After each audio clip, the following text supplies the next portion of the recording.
All right, we are no longer muted. All right, everyone. Jeremy Knopf here with another episode of the Public Relations Declassified Livestream. And got a couple of great topics we're going to cover here today, along with an absolutely hilarious clip from Shaquille O'Neal with a very interesting situation during a live TV broadcast. So we're going to go ahead and get started here. We're going to jump into something that is very important in how people perceive you, how they perceive your brand, and that is the Google Knowledge Panel. So we're going to talk about solidifying a killer first impression with the Knowledge Panel, right? We're basically going to be talking about, you make a first impression, right? Whether it's a face-to-face conversation, maybe you were on a podcast or a TV segment, or somebody saw you in an article somewhere.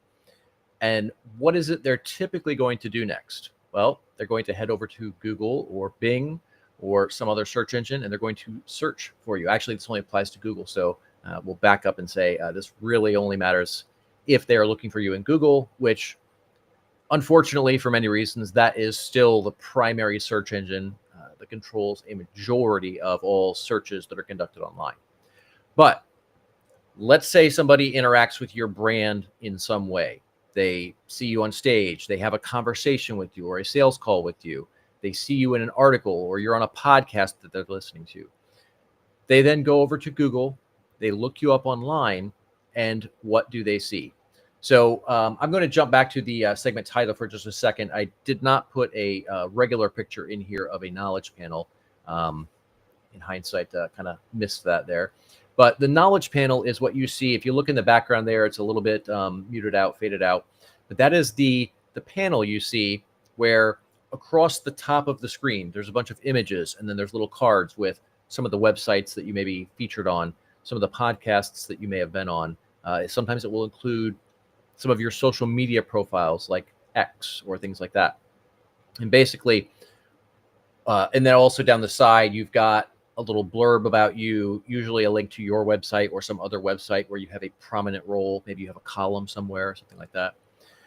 And basically what this is, it is a feature in Google's search results that demonstrates that you are a recognized authority in that industry, right? It creates this instant authority status because not everyone has one of these.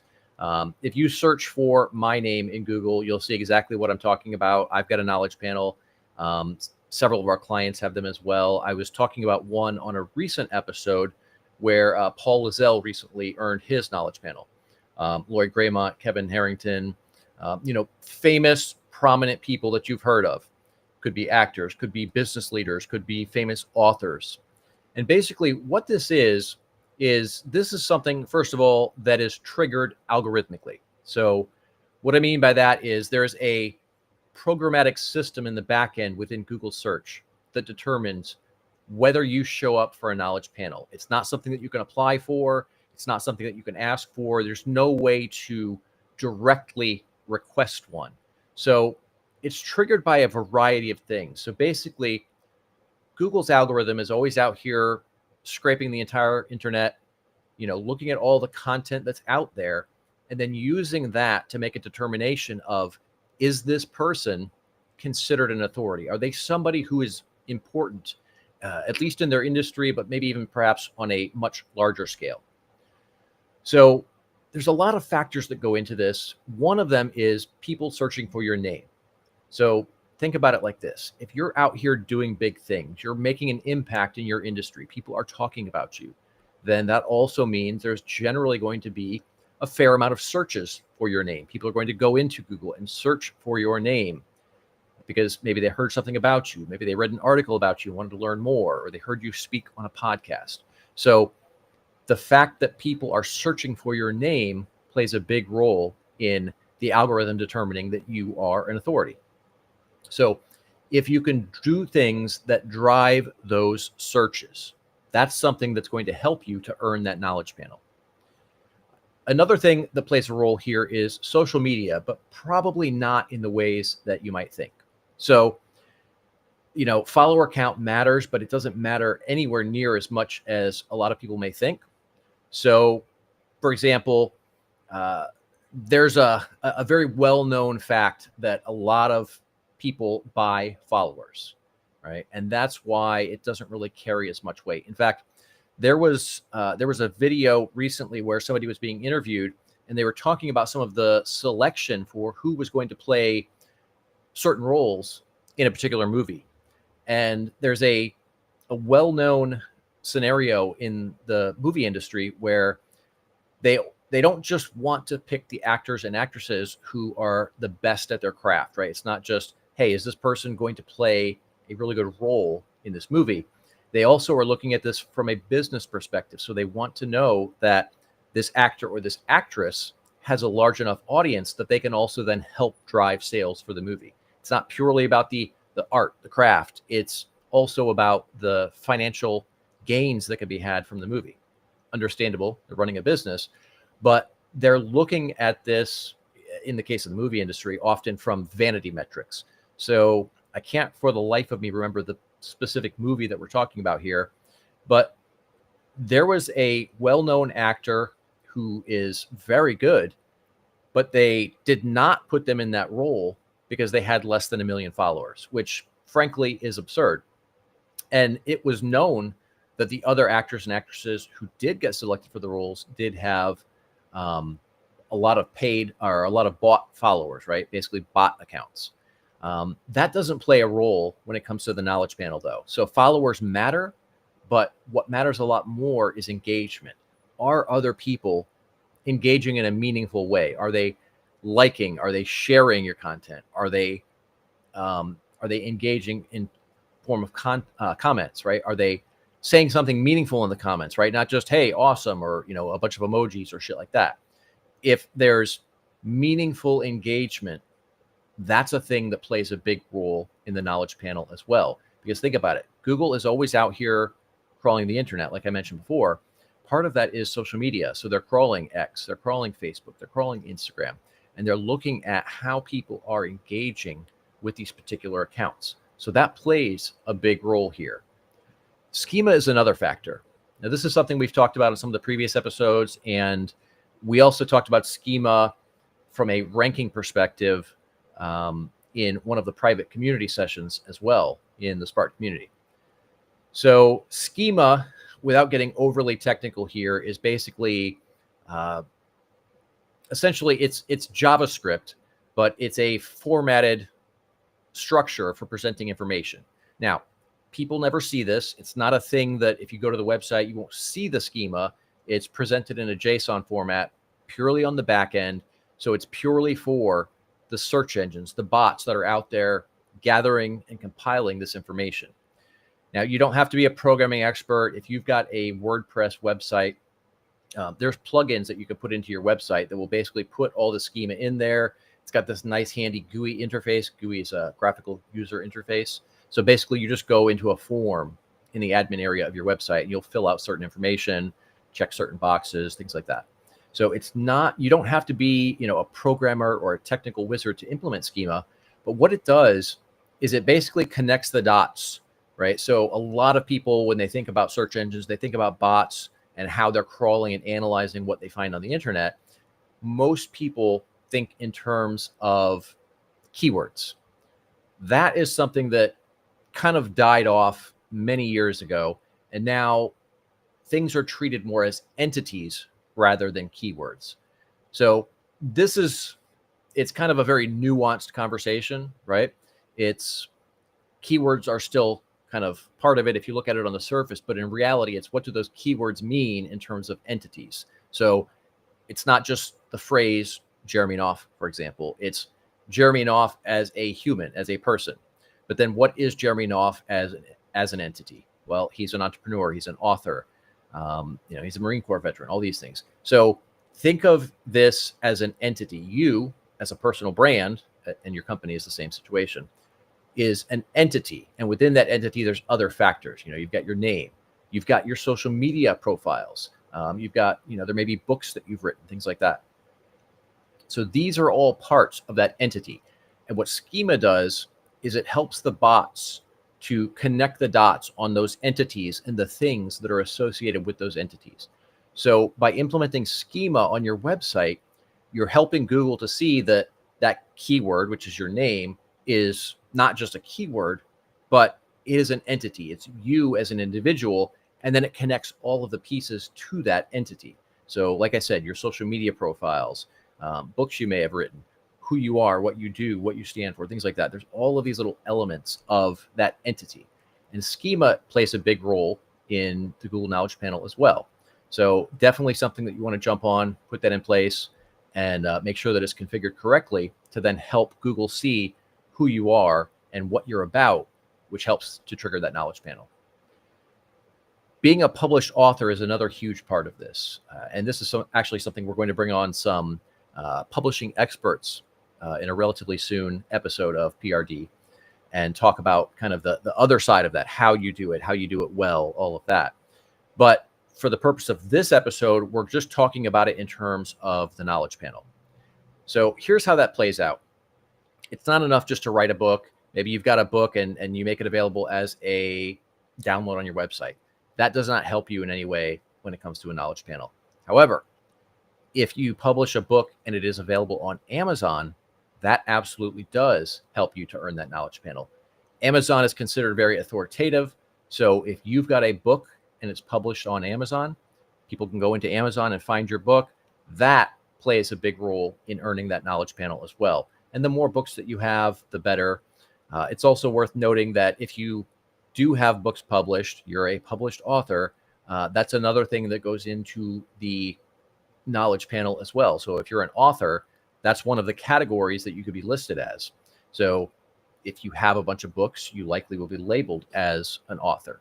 I know a lot of us are entrepreneurs. That's probably what most of us want to be listed as in our knowledge panel. For most of us, that's probably not going to be the case because there's a lot more rigid criteria when it comes to earning a knowledge panel that lists you as an entrepreneur, because there's some really, really prominent entrepreneurs out there. You know, you've got like people like Kevin Harrington, Mark Cuban, Matt Higgins, some of these folks who are on Shark Tank, for example. Kevin O'Leary is another one, right? They're very well-known entrepreneurs. So if you look up any of their names, you'll see their knowledge panel. And for all of them, you'll see it listed as entrepreneur. But for a lot of us, if you do earn that knowledge panel, it's most likely going to list you as an author if you've got some books published. And frankly, the way I look at it is it doesn't really matter much what you're listed as, whether it's entrepreneur, author, podcaster, you know, whatever. There's a lot of different categories that they could potentially put you in. But in my opinion, it's less about what you're specifically listed as and just more the fact that it's there.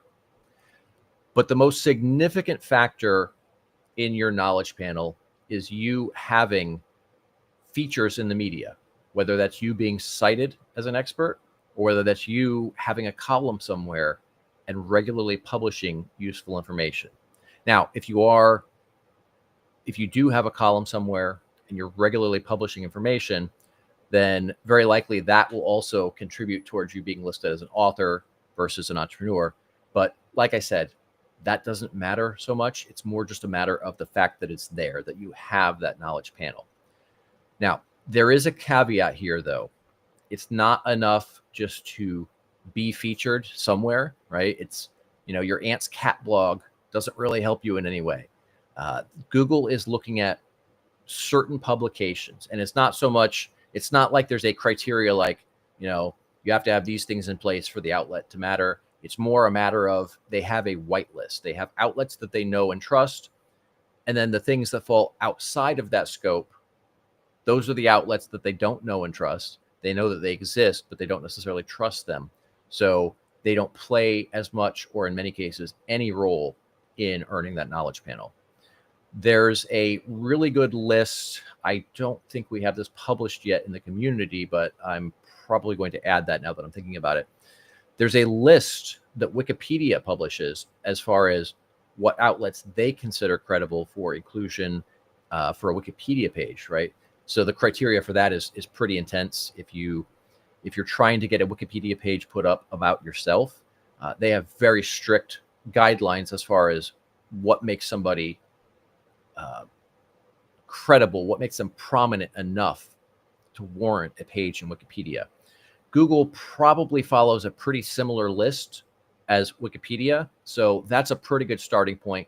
But typically, you look at your major media outlets. So generally speaking, local media is not really going to matter.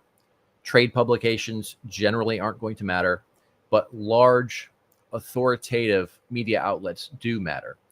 And there's also, if we're being completely honest, a degree of political bias here. So I know that there are a lot of prominent conservative media outlets that are massive. They do have tremendous audiences, and frankly, they have excellent editorial standards, but Wikipedia does not count them as relevant sources because there is an inherent political bias in Wikipedia that they only count certain entities that tend to lean a bit more to the left.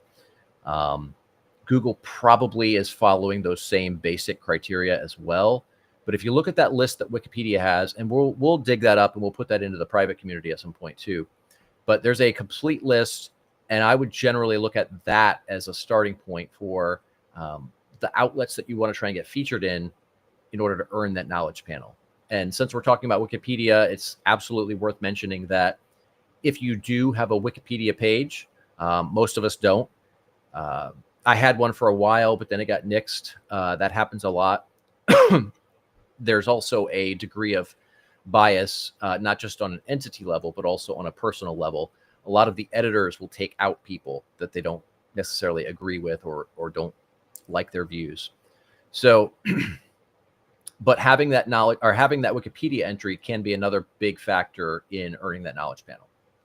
So, like I said, this is a hugely important thing because when somebody Googles you, they're going to see a very different type of search result. They're going to see something that has a very different appearance. It's got all of this additional information about you, and it makes you look far more authoritative than if it's just that list of links that we see in the standard search results. So this is definitely something that you want to work towards. It's going to help you in everything that you're doing because every interaction that potentially leads to a search for your name will then trigger this knowledge panel, and that helps you to create a more authoritative, more credible impression with those folks. All right, so next up, we're going to talk about how to leverage speaking opportunities for authority status. Now, this is something that I absolutely love, partially because I love speaking. I find it to be a lot of fun. I know a lot of people are nervous when they get on stage. They don't like doing it. There's a statistic somewhere that says more people are afraid of speaking in public than they are of dying. I personally don't believe that. I think that's utter horseshit. If I gave you an opportunity to either die or get up on stage and talk for 30 minutes, I'm confident in saying that I think 99.9% of people would say, yes, I'll get on stage, even if I look like a clown. But people have a natural aversion to speaking because they are afraid of how they'll look. They're afraid of misspeaking or saying something that makes them sound dumb. And I don't really think that's a thing to worry about. But the other side of this, of course, is you need to get out there and do it because that's how you get better at it. And when you're good at it, this is a huge asset for you in terms of building your brand. So the first thing that public speaking does is it creates exposure. You might be in a room of 10, 20, 30 people. You might be in rooms of hundreds of people. I just came back from an event this week where I was emceeing an event for a group that I'm a member of. I don't know. I think it was probably about 85 or so people in the room. But I've spoken to crowds, up in the hundreds. And this is a tremendous opportunity to boost your personal brand. But in this case, you're getting in front of an audience, basically a captive audience. You've got these people in their seats because they want to listen to what you have to say. They want to hear your expertise. They want your take on particular topics because you're the expert at whatever it is you do. So you have an opportunity to get up here in front of these people and speak to them for typically a fairly extended period of time, right? It might be 10 minutes. It might be 20 minutes. It might be an hour. But you've got a captive audience and you get to get up here and talk and share your expertise. The other cool thing here, though, is that there's typically great media that comes out of this. And when I say media, I'm not talking about press features. I'm talking about The photos, right? You speaking from the stage. Typically, a sizable event is going to have event photographers. They're going to have videographers recording the presentations. All of this can be used in your marketing. For those of you who regularly follow me on social media, you've seen tons of stage photos that I've shared, tons of presentations that I've shared of me speaking on stage. And these are all things that I can use in my marketing. You can do the same thing. The photos are great because they can be used as a part of a social media post. You can be talking about anything in that post, but you can keep reusing those same stage photos because it presents that authority status. You're up here on stage in front of other people because of the knowledge that you have to share. That goes a great way in building your authority status because you're up there that other people are looking up to you. And in doing this, you really get to demonstrate your expertise in a deep way. So if you're having a conversation with somebody, maybe you're having a sales call, or, you're just talking to somebody about your industry, you've got a relatively finite period of time, and it's typically fairly short. But if you're on stage, you might have 15 or 20 minutes or longer that you can go really, really deep into the topic. And your presentation gives you the opportunity to showcase the strategies and tactics that you use, and the positions, the principles that you believe in within your industry. And ideally, you want that to be something different than what everyone else has. You don't want to be up there saying the same thing. But you're having the opportunity up here to basically go really deep on a topic. You might be teaching somebody how to do something, or even better, you could be using case studies in your presentation where you're talking about what you have done for a particular client and how the outcome worked out for them. And that not only demonstrates your expertise, but now you're also showing quantifiable results.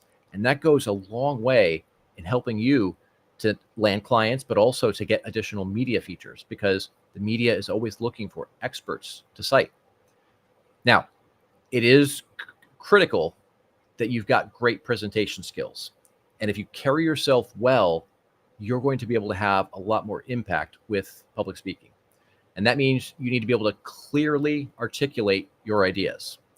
If you're talking to other industry people, you're going to use a lot of jargon. You're going to use a lot of technical terms. You're going to take for granted certain things that people already know within your industry.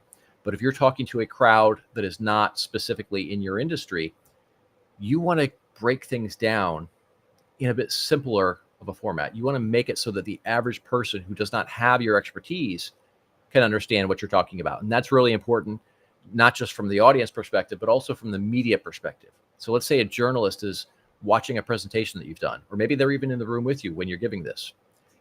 If you can articulate your ideas in a way that they understand it, that makes you more valuable to them, because you can now come and articulate those same ideas to their audience, right? They're going to be writing articles about the topics that you're an expert on.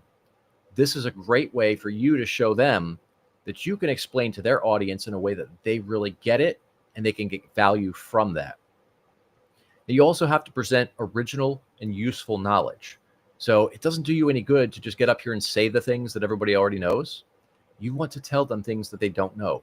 You want to help them avoid the pitfalls or mistakes that people make in the industry. You want to tell them about how the industry is evolving, new things that are coming, or tell them about strategies and tactics that you use that are particularly effective. And you also have to be engaging. You have to communicate in a way that people actually give a shit. It's not enough just to have great information and then sound like the teacher from Ferris Bueller's Day Off. You have to be able to present it in a way that people are interested and they're kind of leaning in and they want to hear more, because that's what really gets attention. And that helps you to create that authority status. And while we're on the subject of the authority status aspect of this, part of the reason that speaking plays such a big role in building that authority status is because there is a barrier to entry. If there's an event, that event costs money to put together. The one I just came from this past week, in fact, just got back last night, room full of 80 people, roughly. A lot of great presenters up there. They got a stage, they got lighting, they got everything. It was beautiful. That cost a tremendous amount of money to put together. Some of these events that y'all have seen me speak at, you're typically looking at a 6-figure price tag to put together one of these events. So that means there's only so many speaking slots. And that means that they're only going to pick the best of the best. And people understand that. So by you being up on stage at a high profile event like this, there's this conferred authority status because of that barrier to entry. That creates this social proof for you, which basically says, yes, this person's up here because they are an they are an expert.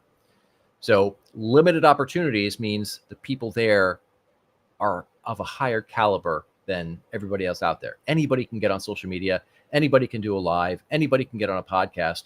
But when it comes to speaking, that's a much more select group of people. So tremendous asset for you. And then, we want to talk about your stage presence. So you've got the event aspect of this, how you get up there, how you carry yourself. Do you speak smoothly and eloquently? Do people find what you're saying interesting? Do they find it engaging? Are they laughing at your jokes? Do they find you entertaining? Right? If they're listening to you, then if they're listening to you in an engaged manner, right? They're not just sitting there zoned out on their phones, shit like that. But if they're listening to you in an engaged manner, that has far more impact for you. And then you can also then use all of this in your marketing. So that video that you got from the stage, let's say it's a 20-minute presentation. You could turn around and take that. And first of all, of course, you publish that video on all of your social, you publish it in YouTube, you put it up on your website somewhere, but you could then also take it and chop it up into a whole bunch of micro content. And you've got this now massive library of content of you saying really smart shit. And you've got two sides here. You've got the exposure aspect of it where you're getting out here regularly on social media, sharing your knowledge through the clips from the stage presentation. But then that also kind of trains the algorithm to start showing your content to more people. And as they're seeing this, it's not just content. It's not you sitting in your bedroom recording on your iPhone. It's you on a stage in front of a bunch of other people who, in many cases, paid to be there. That creates so much authority status, and it's just unbelievably valuable for you. So this is something that all of us need to be doing. We need to be getting out here, getting better at public speaking, and then using that not only for the exposure that it creates, but also for the authority status that it puts on us.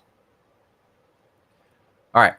Next up, we are going to talk about a topic that I absolutely love, and that is called newsjacking. And I kind of look at this like your PR secret weapon. Now, what is newsjacking? Basically, this is when you take a topic that people are already talking about, whether it be on social media, in the news, face-to-face. You take a topic that everybody's already talking about. It's popular. And you leverage that to create more exposure for you. Now, there's two paths here, and you want to use both of them. But one of them is your content. So what is the role of newsjacking in content? I see it in a couple of different ways. One is engagement. So first of all, if you take a topic that's already trending, everybody's talking about this, and you start creating content around that topic, first of all, more people are going to see that. The algorithms are going to favor that content. They're going to push it to the top. They're going to make sure that more people see the content so that they can then engage on it. From the perspective of the social media platforms, this is important because it helps keep their users on the platform longer. This is something I did a lot with some of the bigger recent topics that I've been covering on social.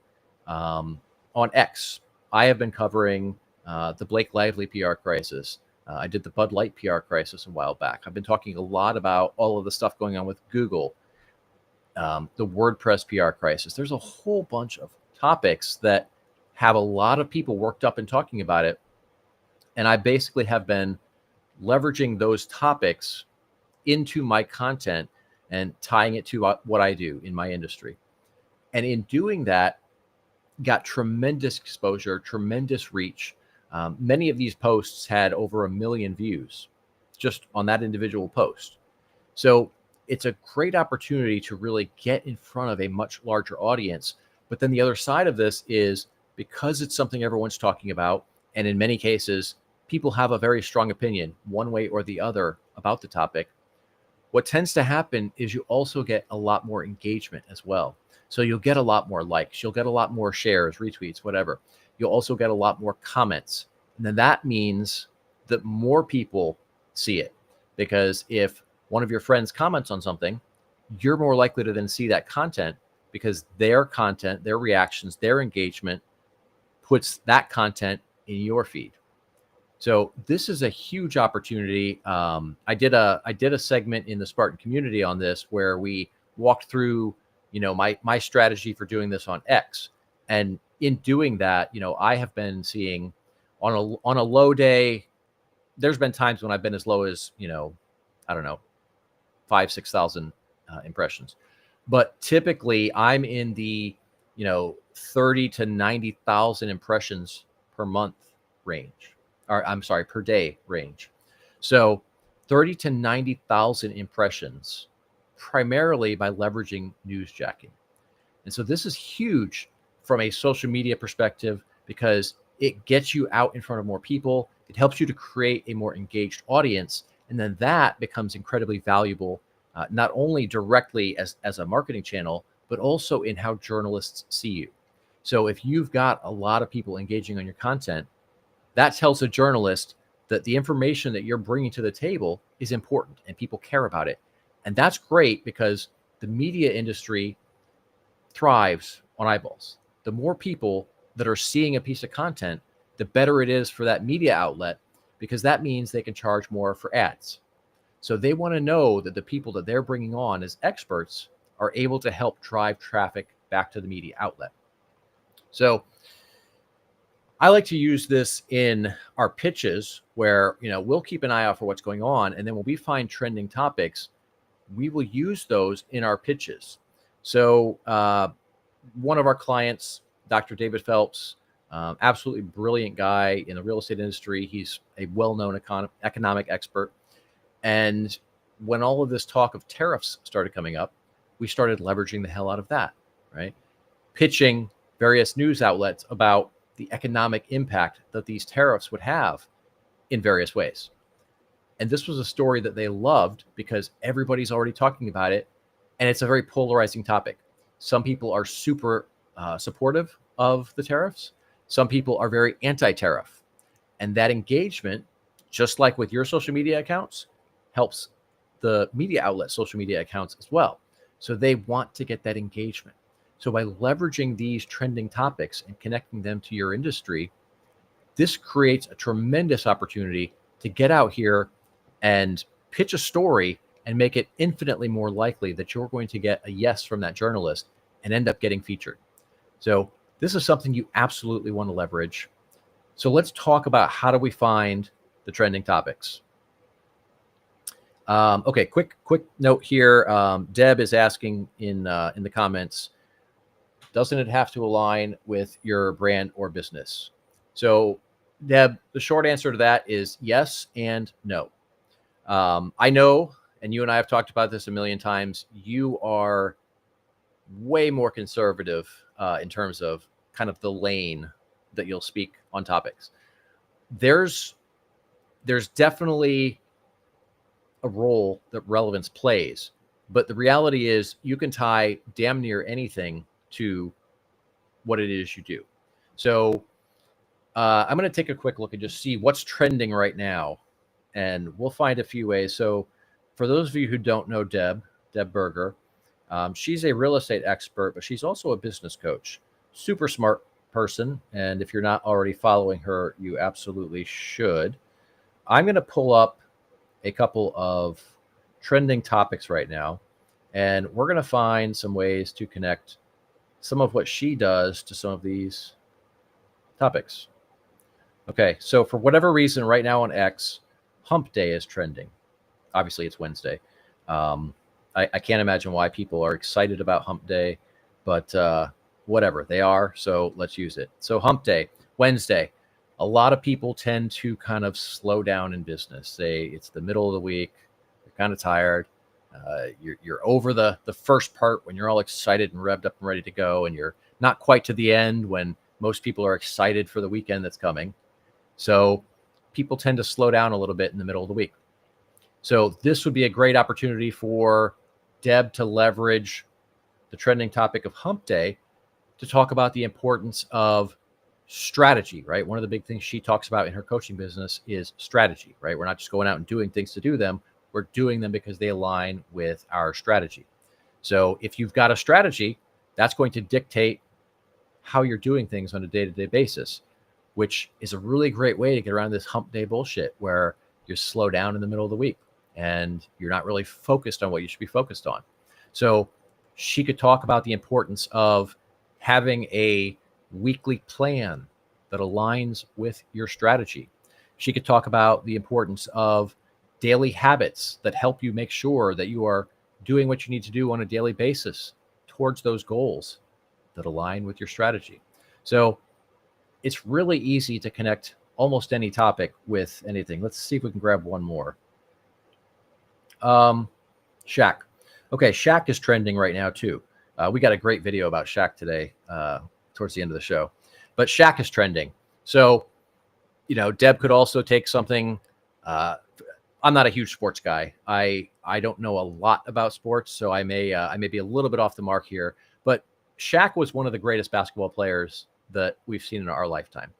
And there's a lot to his strategy. He had a particular approach to everything. So again, Shaquille O'Neal is trending. You could turn around and take some of his strategies, whatever they may be. I don't know what they are, but some of the strategies that he used in his own basketball career, and then draw a parallel to the business world. So these are some trending topics that on the surface may not seem like they have any relevance to your industry, but with a little bit of creativity, you can connect them to it and draw a really good parallel that gets journalists excited. They want to talk about it, and it brings in a different fold, right? And think about it like this. The topic's trending. Well, what's probably happening right now? Most of the people who are pitching them are probably pitching them things that are about Shaq, and it's more focused on that. It's not as much about these other things. So they want to find other interesting ways to cover the topic without just rehashing what everyone else is talking about. So you can find a way to connect damn near anything that's trending to what you do. You just have to be a little bit creative about it. You have to look for angles that others are not taking.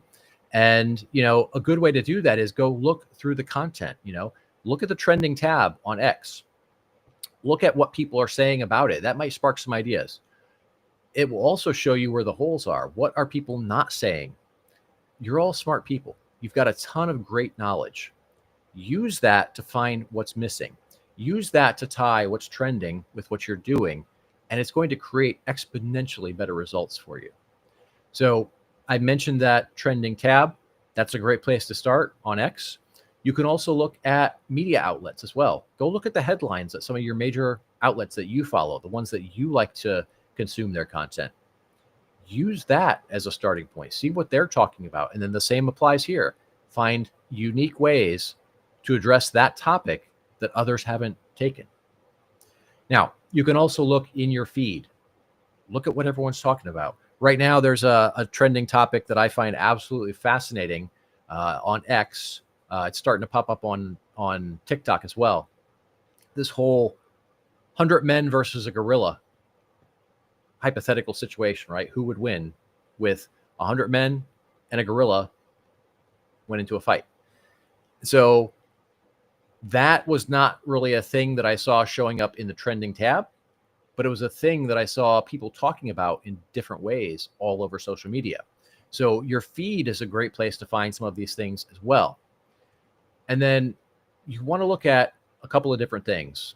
So you want to look at the media outlets, right? So you've got your feed, but then also go and look at the media outlets specifically, and then dig through the comments down there and look at what people are saying there. And that might give you some insight into some trends as well. And then what you can also do is on X in particular, you can go and look at the people who are following that media outlet and look at what they're talking about, right? Go to their profiles. I mean, you could sit down in 15 minutes and dig through probably a few dozen profiles of people who are following the media outlets that you want to be featured in, and see what they're talking about. And you can then leverage that in your pitch. You can leverage that in your content. And if those people are all talking about this topic, and you start talking about that topic, and you start using that topic in your pitch, the people that run the media, the social media profiles for these media outlets will tend to see that as well, just because of how the algorithms work. And in doing that, you're creating more visibility with them, but you're also creating a scenario where they see that you understand the pulse of what their audience cares about. And that's a great way to get out there and leverage some of these topics, both for exposure and for authority status. All right, so next up, we're going to talk about, or we're going to pull up this video here for just a second. So this was the video that I said with Shaq on TV, and he had a little mishap on air on a live TV segment. There's actually a little facet to this. I'll talk about in a second, but let me just go ahead and roll the clip, and we'll come back. You can't underestimate the other thing about Kawhi is, you know, you all right, big fella? You all right? No. Catching a cramp? Go ahead, keep talking, Jeff. Yeah, okay. We on TV. I know what we're doing, go ahead. Yeah, that's that olive oil you've been drinking. I know. Hey, take some matches with you. Hey, listen, he couldn't hold it. He can't hold it. After 40, he can't hold it no more. That's a first. He can't hold it. Unless he's got something. That wasn't something planned, was it? No, that was not planned. Hey, listen, he was in the back talking about he's going to drink alcohol to clear up his No, he's been drinking the olive oil. You know what? Olive oil to clean his gut. It's cleaning his gut. I did not like his gait as he left. That was not a typical walk. All right, so had a little bathroom emergency on a live TV segment.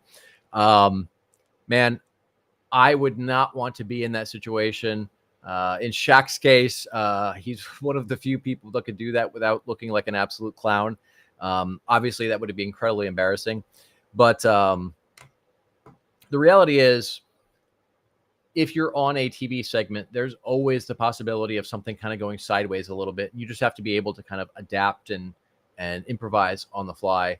So this is one of the things we actually talk about in, we've got a guide inside of our community. It's also just a guide that you can buy separate, but the remote TV interview checklist, and a lot of the things in there apply to in-studio stuff as well. And going to the bathroom beforehand happens to be one of those things, something that I would highly recommend. But the reality is things can go wrong anytime you're on the TV, whether it be having to take an emergency bathroom break or misspeaking or having a wardrobe malfunction or whatever. But I just want you guys to remember that these things happen to all of us, even the people who are on TV all the time. So just be prepared, be comfortable, and be ready to adapt on the fly. All right, so we're going to close out the show with Jeremy's PR PSA. And today's PR PSA is that fear is the biggest killer of your public relations experts. You need to be bold and outspoken if you want to stand out and be known. Now, what I mean by this is I've seen far too many cases where amazing experts will kind of stand back in the shadows. They're afraid to get out there because they think they're not a big enough expert yet. They think that they're not qualified, or they think that they haven't been, for lack of a better term, given permission to get up there and be the expert. And the reality is you have to just take that. Nobody's going to hand it to you. If you want to be seen as an expert, if you want to become recognized as an authority in your industry, you're going to have to get out there. You're going to take some criticism. You're going to take some verbal abuse or digital abuse, as it may be on social media. But that's all part of the process. And you have to be willing to do that if you want to get out here and become a recognized authority, not just so that you can make more money, but also so that you can have a greater impact in the world, serve your industry in a bigger way, and help more people. Because whatever it is that you do, whether you're a coach like Deb, or you're a mortgage expert like Ashley, or many of the other people who are watching, you've all got different specializations. You all do different things. Whatever it is you do, impacts people in a positive way. So by getting out here, getting your voice heard, and making yourself recognized as an authority in your industry, you have the opportunity to help more people. And that's important because you give a shit about what you do and you're focused on bringing value. There's so many people out there who don't have the same character as you. They don't care so much about their clients the way that you do. And so I feel like you owe that to them just as much as you owe it to yourself. You're great at what you do. Get out there, make a name for yourself, and earn that authority status so that you can help more people. All right, everyone, that's a wrap for today. If you've got value out of this, I would love it if you would invite some folks to the Facebook group, Public Relations Declassified. If you're not already in the group and you're watching with us here today, hit that QR code up in the top corner, and that will take you straight to our free Facebook group. And if you would share this, I would appreciate the hell out of that. And that's a wrap for today, guys. See you on the next episode.